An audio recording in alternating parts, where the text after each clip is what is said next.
Innal hamdalillah nahmaduhu wa nasta'inu wa nastaghfiruh wa na'udzu billahi min shururi anfusina wa min sayyiati a'malina may yahdihillahu fala mudilla lahu wa may yudlil fala hadiya lahu. Asyhadu an la ilaha illallah wahdahu la syarika lah wa asyhadu anna Muhammadan abduhu wa rasuluh. Allahumma shalli wa sallim wa barik ala hadzal nabiyil karim wa ala alihi wa sahbihi ajma'in. Bapak-bapak pengurus masjid, bapak ibu orang tua saya, di ulama, tokoh masyarakat, hadirin hadirat yang semoga kita semua senantiasa dirahmati oleh Allah. Melanjutkan kajian kita minggu lalu, di mana Allah menceritakan kepada Rasulullah, nahnu naqussu 'alaika ahsanul qasas. Kisah terbaik dalam Al-Quran yang membuat Rasulullah sabar. Dan siapapun yang mengamalkan surat Yusuf ini, Pak, dia tadaburi, insya Allah dia pun bisa menjadi orang yang sabar, jauh dari rasa dendam. Nah, jadi kita sampai di minggu lalu bahwa Nabi Yusuf alaihissalam ini dituduh menggoda istri para pembesar Mesir. Disebabkan apa, Pak? Yusuf ini terlalu ganteng, Pak. Jadi begitu ibu-ibu itu melihat ketampanan Nabi Yusuf ini, tidak tahan mereka, Pak. Akhirnya Nabi Yusuf dikasih pilihan. Kalau kau mau melayani kami Yusuf, bebas kok. Ibaratnya mau diperkosa Nabi Yusuf nih. Kalau mau, aman. Untung tidak kita yang diuji, Pak. Kalau sempat kita, ngapalah kalian aman tuh, mau akunya. Pasti gitu, Pak. Tapi kalau ujian berat tuh. Tapi kalau kau tidak mau Yusuf melayani kami, akan kami adukan kepada raja bahwa kau telah menggoda kami. Jadi akhirnya Nabi Yusuf pilih difitnah, Pak. Pilih dia difitnah daripada dia harus mengabulkan permintaan perempuan-perempuan itu. Akhirnya Nabi Yusuf berdoa, ya Allah, penjara lebih aku sukai daripada aku harus melayani keinginan mereka. Jadi kadang memang kita dalam Islam ini akan ada masanya, Pak, sampai ke tingkat tersulit dalam hidup, dimana apabila kita sabar terhadap hal ini akan menjadi buah yang baik bagi kita. Karena coba, Pak, fitnah ini tidak tanggung bahayanya. Mungkin kita ingat, Pak, kenapa Amerika memborbardir Irak? Karena menjajah Kuwait akibat dari fitnah seorang wanita Kuwait di Amerika. Dibilangnya tentara Amerika masuk ke rumah sakit menarik bayi-bayi itu betul-betul tidak berperi kemanusiaan. Itu yang membuat Amerika akhirnya memborbardir Irak gara-gara fitnah. Yang katanya ada senjata nuklir, tapi itulah mengeri. Fitnah ini ngeri, Pak. Mudah-mudahan jangan sampai kita diuji dengan fitnah. Benar berat. Dia bentuknya nyata, susah untuk berpaling, mencari alasan. Itu yang sulit tuh, Pak. Nah, Nabi Yusuf ini tidak bisa berpaling, tidak bisa nyari alasan dia. Akhirnya terkenallah dia itu tukang goda wanita. Dipilihnya lah masuk penjara, Pak. Dari umur 15 tahun sampai umur 27 tahun dalam penjara. Jadi tidak semua orang yang masuk penjara itu bersalah kadang. Kadang ada jadi korban fitnah. Dan ini ternyata masih banyak sampai sekarang. Setelah itu, Pak, adalah orang di penjara itu 2 orang. Dia bermimpi, diceritakannya kepada Nabi Yusuf. Yusuf, semalam aku bermimpi ada burung memakan roti di atas kepalaku. Yang satu lagi, aku mimpi menuangkan air dari teko ke dalam gelas. Kata Nabi Yusuf, aku tahu makna mimpi kalian, tapi kalian harus dengarkan dulu ceramahku. Akhirnya kata orang berdua ini, ayolah biarlah kami dengar ceramahku dulu. Disampaikan Nabi Yusuf lah tentang ketauhidan Allah itu kepada 2 orang ini. Jadi teknik dakwah ini, Pak, membuat orang menarik karena ada yang mau ditunggunya. Itu tuh yang sulit tuh ya, Pak. Ini orang lagi butuh nih, Bu. Enak, Pak. Aku tahu arti mimpi kalian lah, tapi dengarkan dulu dakwah aku. Buat orang tertarik. Kalau sekarang ini banyak caranya Pak Bu, buat makan-makan Pak. Masjid Ittihadul Ummah Pandau, hari Minggu kemarin kan hujan lebat tuh Pak. Saya ceramah subuh di sana. So ramai-ramainya jamaah, hujan deras Pak. Apa sebab Bu? Karena makan kambing Pak. Jadi diumumkan dulu jauh-jauh hari. Jadi bukan karena sebetulnya saya ceramah di situ, enggak Pak. Kambing itu yang ditunggu orang tuh. Ceramah nih biarlah dia. Karena ada yang menarik yang ditunggu, tapi memang perlu tuh Pak. Memang perlu tuh Bu. Ada yang membuat orang menarik. Macam Ustadz Ebit Liu yang di Malaysia itu kan, masuk dia ke diskotik, dikumpulkannya perempuan-perempuan diskotik itu, diceramahi, dikasih duit, dibelikan baju. Apa ndak enak kan, duit banyak. Jadi memang ada hal yang menarik yang ditunggu. Akhirnya mereka mau didengarkannya lah ceramah Nabi Yusuf Pak. Setelah didengarkannya, setelah mereka terima, apa kata Nabi Yusuf? Kau yang di kepalamu dipatuk burung, kau akan dihukum mati. Yang kau menuangkan teko ke dalam gelas, kau akan menjadi orang kepercayaan raja. Nah, jadi inilah takwil mimpi Pak. Jadi kalau ada orang mimpi ini ya berarti bagus mimpinya. Tapi kalau ada burung memakan di kepala, itu yang udah jelas-jelas tuh Pak. Matilah tuh. Jadi tidak benar sebetulnya takwil mimpi itu. Nabi Yusuf memang itu mukjizat dia Pak, bisa menakwil mimpi. Jadi tidak sembarangan orang juga. Makanya kalau kita bermimpi itu Pak, jangan asal-asal cerita sama orang. Aku mimpi Gigi tanggal, itu orang-orang dekat mau meninggal tuh. Apalah hubungannya Gigi sama orang dekat tuh bukan? Tiap hari dipandangnya muka suami Pak. Sampai heran nak suami, ngapa mama mandang-mandang bapak? Mama mimpi Gigi tanggal itu. Itu tuh yang susah tuh Bu ya. Tidak bisa kita yang menakwil mimpi itu mukjizat Rasulullah Nabi Yusuf alaihissalam. Itu mukjizatnya. Ternyata memang betul Pak. Yang burung mematuk kepalanya tuh Bu dihukum mati dia. Yang menuangkan air dari teko betul-betul jadi orang kepercayaan raja dia. Sampailah suatu ketika raja ini bermimpi, ada 7 ekor sapi kurus memakan 7 ekor sapi gemuk. Kan terbalik tuh Pak kan. Berani sapi kurus ini Bu dimakannya lah sapi gemuk kan. Ada 7 bulir anggur kering, ada 7 bulir anggur bagus. Dikumpulkan raja inilah orang-orang di istana itu. Ada yang tahu enggak tentang makna mimpi aku ini? Ada 7 ekor sapi kurus memakan 7 ekor sapi gemuk, 7 bulir kurma bagus, anggur bagus, 7 bulir anggur kering. Tidak ada satupun yang bisa menjawab Bu. Terkenanglah Pak yang mimpi dituang teko ke dalam air tuh. Raja, aku waktu di penjara ada namanya Yusuf. Pandai dia menakwil mimpi ini Raja. Cobalah tanya sama dia. Kata Raja, Yusuf anak angkat aku tuh. Entahlah anak angkat kau tak apa. Nah itulah Bu ya. Berapa lama dia di penjara. Jadi makanya kita kalau dapat cobaan, rajin sholat rezeki kurang, sabar-sabar aja lah. Belum parah lagi cobaan kita tuh. Jangan sampai mengeluh-ngeluh. Ini Nabi Yusuf pun kena proses sama Allah Pak. Difitnah berapa tahun dalam penjara tuh? Lebih kurang 12 tahun. Tidak ada kesalahan. Tahu-tahu datang raja ini ke penjara Pak. Yusuf, Raja sudah lama kita tidak berjumpa, kata Yusuf. Rindu aku sama kau Yusuf. Aku juga Raja. Ada apa Raja kemari? Aku bermimpi Yusuf. Ada 7 ekor sapi gemuk dimakan oleh 7 ekor sapi kurus.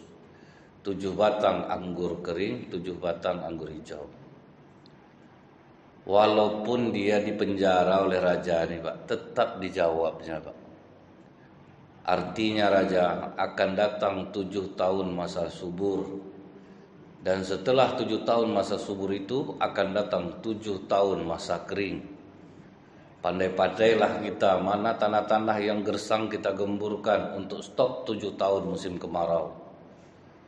Kalau kau berkenan raja, angkat aku jadi bendahara negeri ini. Aku orang yang amanah dan memiliki kemampuan untuk itu. Jadi Pak, di sini terlihat apa? Tidak ada dendam Nabi Yusuf, Pak. Sempat bapak dikatakan mati lah situ. Aku lah kan jawab itu terserah kalian lah. Aku tidak mau ngerti kan itu. Pasti dendam kita. Itulah Bu, tadabbur surat Yusuf nih Bu membuat kita itu hilang rasa dendam dibuatnya. Tapi Nabi Yusuf apa Pak? Jadikan aku bendahara negeri ini. Artinya apabila kita mampu untuk menduduki satu jabatan, maka kita boleh menawarkan diri. Kalau mampu. Dalam hadis lain apa kata Rasulullah Bu? Jangan beri jabatan kepada orang yang meminta. Kalau orang meminta-minta jabatan padahal dia tidak pandai Pak, itu yang tidak boleh. Tapi kalau kita mampu, maka kita boleh menawarkan diri. Ada anggota dewan, mampu dia Bu rasanya, majulah. Tapi kalau tidak mampu, janganlah. Jadi kalau mampu, silahkan maju. Tawarkan diri, mau jadi ketua masjid kah apakah. Banyak masjid itu hancur Bu, ketika orang mencari ketua masjid, orang tidak pernah ke masjid tapi kaya Pak. Itu biasanya tuh. Atau pejabat dia tidak apa, tunjuk aja lah Bapak itu jadi pengurus masjid, nanti kalau ada surat menyurat kita ke Pemda mudah. Itu tujuannya Pak. Hancur masjid dibuatnya. Masjid Al-Falah Darul Mutakin tuh kacau gara-gara itu tuh lah Pak. Ketua masjid tak pernah ke masjid, tapi dia menguasai masjid. Akan payah dia Pak, dia tak tahu soal urusan masjid. Tapi itu dulu, sekarang udah aman lah.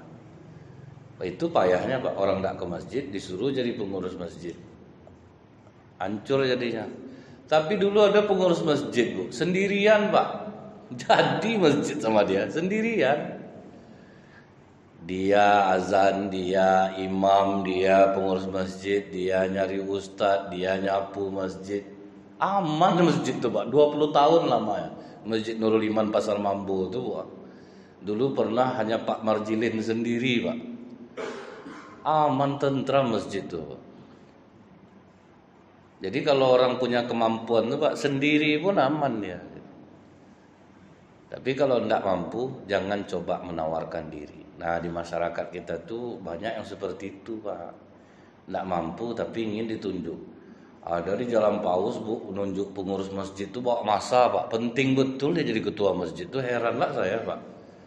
Dibawa itu orang-orang mana tuh Pak masuk masjid, dia pemilihan Pak dia. Harap betul Pak, jadi apa betul yang mau direbut di masjid. Pas pemilihan sebanyak-banyak orang dibawa, orang tidak pernah ke masjid Pak. Kasih 50.000 satu orang kan, bawa masuk masjid. Sampai terpikir saya, apa kepentingannya dia sampai mau macam ini. Rupanya ada orang nih Pak, dia tidak butuh duit tapi dia butuh popularitas. Itu ada juga rupanya Pak. Dia tidak penting lah. Tapi dia penting popularitasnya naik, suruhlah dia. Orang macam ini paling enak nih Pak. Kita manfaatkan aja gitu Pak kan. Ada dulu ingat saya imam masjid Bu, tak mau diganti Pak. Orang dari risau dia jadi imam dah. 2 ayat dibaca batuk 5 kali Pak. Kan udah payah tuh Pak kan. Tak mau, diancamnya masyarakat Pak. Siapa yang ganti aku, pecah pembuluh otak aku, tanggung jawab kalian. Kok payah tuh Pak kan. Diancamnya masyarakat. Ada orang butuh popularitas. Begitu Nabi Yusuf menawarkan diri Pak, apa kata raja? Oke, aku setuju kau jadi bendahara negeri ini. Jadi kalau orang percaya diri itu Pak ya, langsung tertangkap sama raja. Oke, aku mau. Cuman ada syaratnya raja. Bersihkan namaku dari segala tuduhan. Tapi kan kau memang melakukannya? Tidak. Kalau tidak aku tidak mau. Kumpulkan balik ibu-ibu yang pernah memfitnah aku. Tanya sama mereka, suruh mereka membuat pernyataan bahwa aku tidak pernah menggoda mereka. Mereka lah yang menggoda aku. Dicarilah ibu-ibu tuh balik Pak. Disuruhlah buat pernyataan. Akhir buat pernyataan lah ibu-ibu tuh. Memang kami yang salah, kami telah memfitnah Yusuf. Padahal Yusuf tidak pernah menggoda kami. Jadi bahaya juga berurusan sama emak-emak nih rupanya Pak ya. Kalau udah suka dia susah. Saya itu yang saya takutkan Pak. Misalnya ada ibu-ibu WA saya balas gitu Bu ya.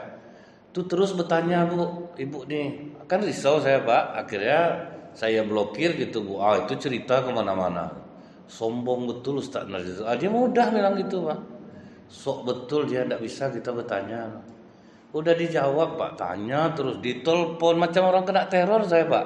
Macam orang kena pinjaman ojol nih Bu, pinjaman online ya. Diburunya macam orang nagih nelpon tuh. Sebelum diangkat dikeringnya terus Pak. Itu kadang-kadang susahnya kita.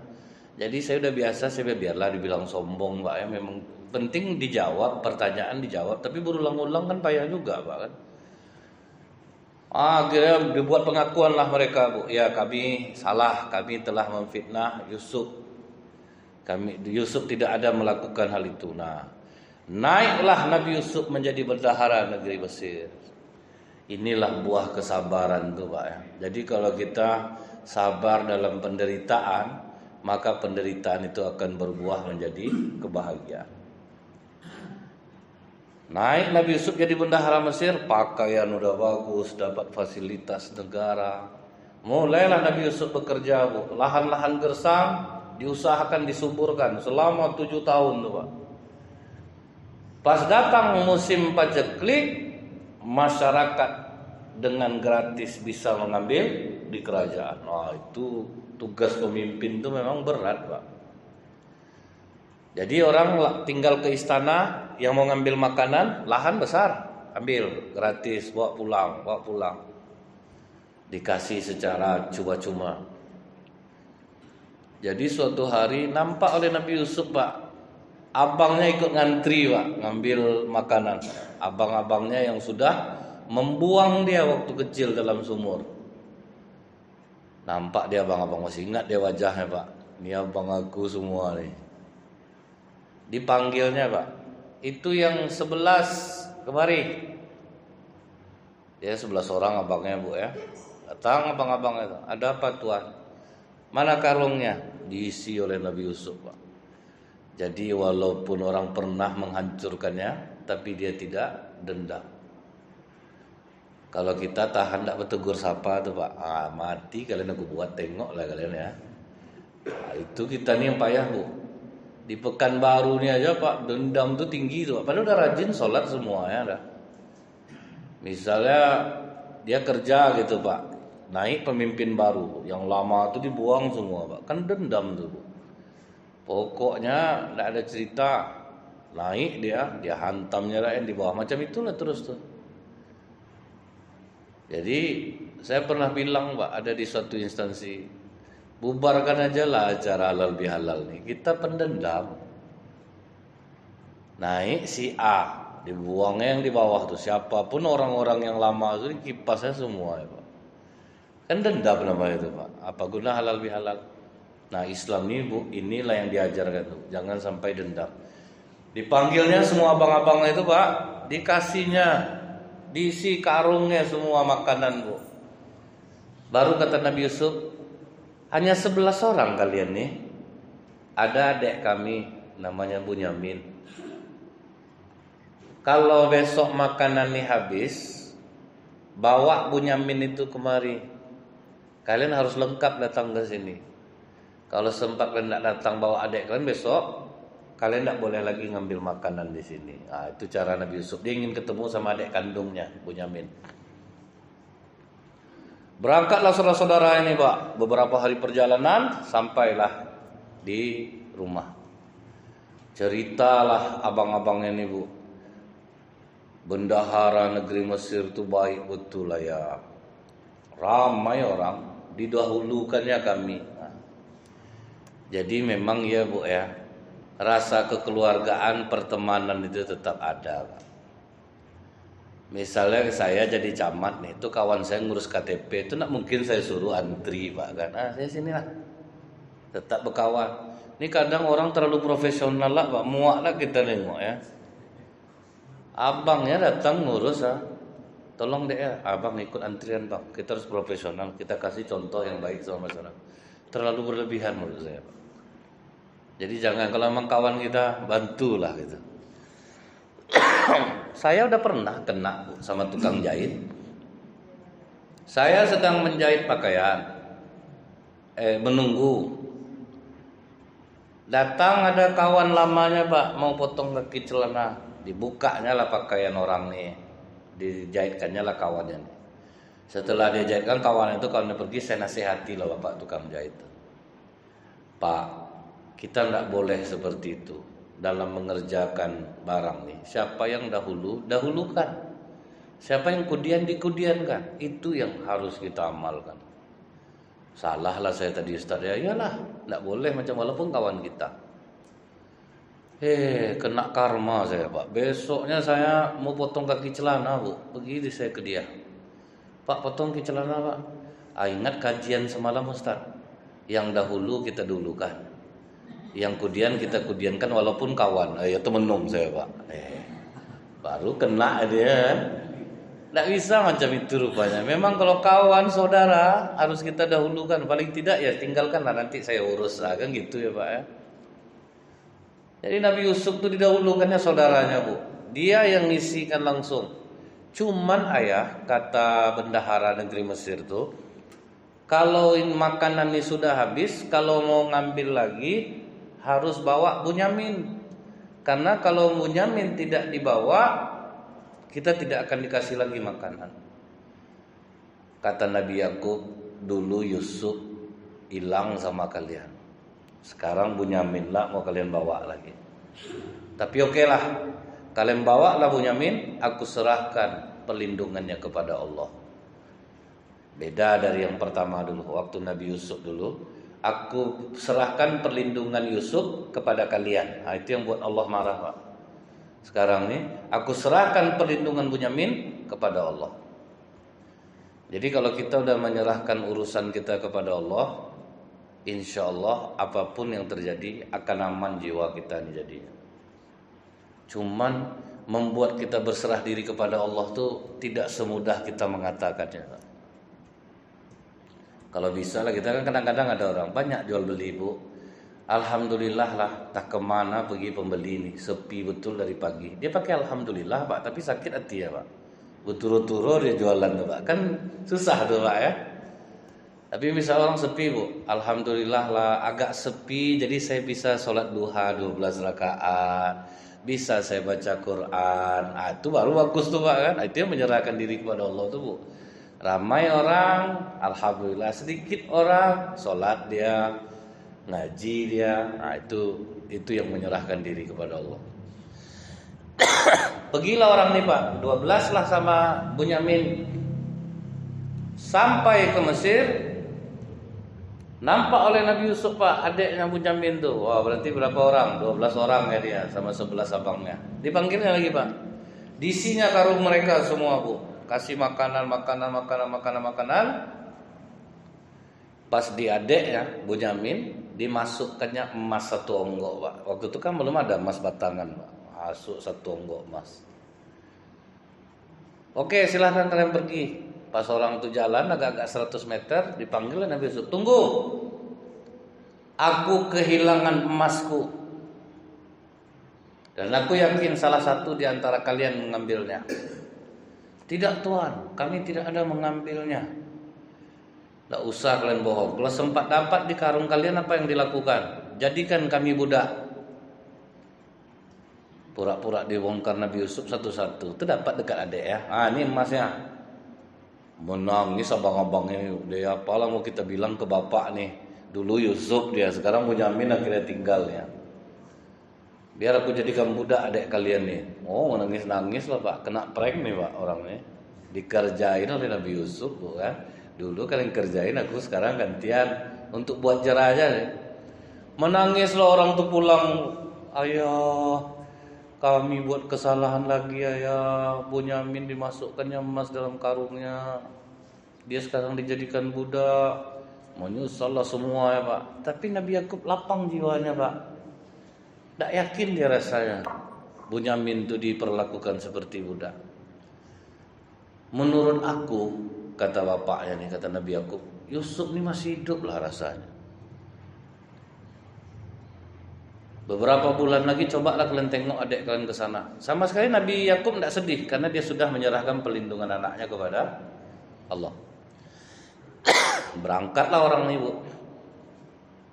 Sampai di istana, kami mau bertemu dengan bendahara negeri ini. Keluarlah Nabi Yusuf. Tidak lama setelah itu keluar adiknya Munyamin. Pakaiannya bagus, Pak. Adik kami tidak jadi budak sini, Tuhan. Coba kalian perhatikan wajah aku baik-baik. Masih ingat tak kalian sama aku? Pandang sama apa? Kau Yusuf? Iya bang, dipeluk orang tu Yusuf. Iya Yusuf, minta maaf kami Yusuf. Kami jahat sama kau waktu kecil. Kata Nabi Yusuf, tidak bang, kalian tidak salah. Iblislah yang telah memporak-porandakan kita. Itu baiknya Nabi Yusuf tu, Pak. Ini baju aku, bawa pulang. Usapkan ke wajah ayah. Setelah itu bawa ayah dan ibu kalian kemari. Pulanglah Pak. Jauh aja lagi Pak, udah tercium oleh Nabi Yakub. Ini bau Yusuf. Begitulah sayangnya sama Nabi Yusuf, Pak. Diusapkan ke mata ayahnya, Bu. Bisalah melihat kembali Nabi Yakub. Diajaklah bersama-sama pergi ke Mesir. Sampai di Mesir, nampak Nabi Yusuf duduk di singgasana, langsung sujud orang tuanya kepadanya, Bu. Langsung turun Nabi Yusuf, diangkatnya dua-dua ayahnya itu, ditaruh di singgasana. Apa kata Nabi Yusuf? Inilah arti mimpiku dulu ayah. 11 bintang, matahari dan bulan sujud kepadaku. Itulah Pak yang pernah dimimpikan oleh Nabi Yusuf dulu. Dan terbukti rupanya Pak, dari tahun 2008 Bu, ternyata orang yang pemaaf, orang yang tidak pendendam, kesehatannya bagus Pak. Sampai orang-orang di Amerika itu Bu, membuat suatu penelitian tuh, News Forgiveness Research looks at its effect on other. Apa dampak memaafkan bagi kesehatan tubuh? Rupanya Pak, kalau kita pemarah, pendendam, di otak kita ini keluar 2 hormon, namanya hormon kortisol dan adrenalin. Itulah yang memicu sakit jantung, stroke, darah tinggi. Kan ngeri berarti itu Pak, betul rupanya Bu. Kemudian kalau orang pemaaf, tidak ada jadi masalah sama dia Pak, apa-apa nih Bu. Dihina orang ketawa, tidak masuk hati Pak, tidak masuk hati ya Bu ya. Itu di otaknya keluar pula 2 hormon, namanya serotonin dan endorfin. Itu kekuatannya Pak 100 kali lipat morfin Pak. Tidak perlu orang pakai morfin Bu, cukup aja dia tidak pemasuk hati, udahlah tuh. Kita ini pemasuk hati Pak. Dihina orang sedikit, tidak enak hati. Dikasari orang, direndahkan orang, tidak enak hati. Kemudian kalau orang yang pemaaf itu tidur malamnya, dia tidak ada beban. Keluar 3 hormon, melatonin, setakolamin, agrinin, paropisin. Begitu bangun, keluar HGH, human growth hormone. Akhirnya orang-orang di luar itu Pak mengamalkan ajaran Islam nih sekarang Bu. Mencoba memaafkan, walaupun sulit mereka Pak, karena mereka tidak pakai sholat macam kita, tidak pakai zikir macam kita, tapi mereka mengakui bahwa ajaran memaafkan dalam Islam itu dampaknya luar biasa ke diri kita sendiri Bu. Sehat kita dibuatnya. Nah inilah akhlak yang paling tinggi di dalam Islam itu Pak, ketika orang mau memaafkan kesalahan orang yang tidak termaafkan. Ini yang harus kita tiru tuh Bu. Orang Islam banyak pemarah Pak, pendendam. Berarti masih jauh kita dari apa yang dituntunkan oleh syariat ini. Memang kata Allah Pak, asyidda'u 'alal kufar ruhama'u bainahum. Ada masanya kita keras, ada tempatnya. Ada masanya kita lunak. Cuman kalau misalnya kita keras terus saja Bu, enggak pula bagus. Macam orang tua lah Pak ya. Sampai dulu di masa Umar bin Khattab, ditengoknya Umar Pak menggendong-gendong cucu, jadi kuda-kuda. Datang orang ini ngomong, Nggak usah kita manja-manjakan, betul anak nih khalifah, mengkek dia, hilang wibawa kita nanti. Kata Umar bin Khattab, kalau kau macam mana kau sama anak? Aku sama anak aku kalau pulang aku yang ketawa langsung diam, yang berdiri langsung duduk, saking takutnya sama dia pak. Langsung dipecat Umar dia jadi gubernur pak. Orang macam kau ini tidak bisa jadi pemimpin. Bagaimana kau sayang sama orang sementara sama keluarga sendiri kau tidak sayang? Nah, itu bu ya. Dia itu patokan pemimpin dalam Islam ini bu. Kalau sayang dia sama keluarganya, insya Allah sayanglah dia sama masyarakat ya. Nah jadi Umar bin Khattab aja yang temperamen pak, di antara para sahabat bu ya. Pernah dia mau menghukum orang pak. Udah mau dicambuknya orang karena buat salah, diludahi orang tuh muka ya pak. Pas diludahi itu bu langsung diam Umar, dicucinya mukanya, ditaruhnya cambuknya balik. Datang sahabat ngomong, kok gitu kau khalifah, malah diludahinya malah diam, kau tidak jadi kau memukulnya. Kata Khalifah Umar, kalau aku pukul dia tadi, aku pukul karena dia meludahi mukaku, emosi aku nanti. Sehingga aku menghukumnya bukan karena Allah, karena dia meludahi mukaku. Jadi aku tunggu tenang jiwaku dulu, baru aku bisa mencambuknya karena Allah. Kita misalnya nih bu, mau mukul orang sekali, diludah muka kita pak, tentu pakai penokok, kita tokok lagi. Kurang ajar kau nih ya. Itu pak, dahsyat ajaran Islam tuh pak kan. Sempat ini bisa kita amalkan nih bu ya. Inilah yang dahsyatnya di masa Umar bin Khattab itu tuh pak ya. Ada seorang anak muda ini kan darahnya panas pak, masih emosi lah. Dia punya onta, dia mau sholat ditaruhnya onta itu di luar, tapi ikatnya tidak terlalu kuat pak. Rupanya lari ontanya tuh bu. Lari ontanya masuk ke dalam kebun kurma milik bapak-bapak.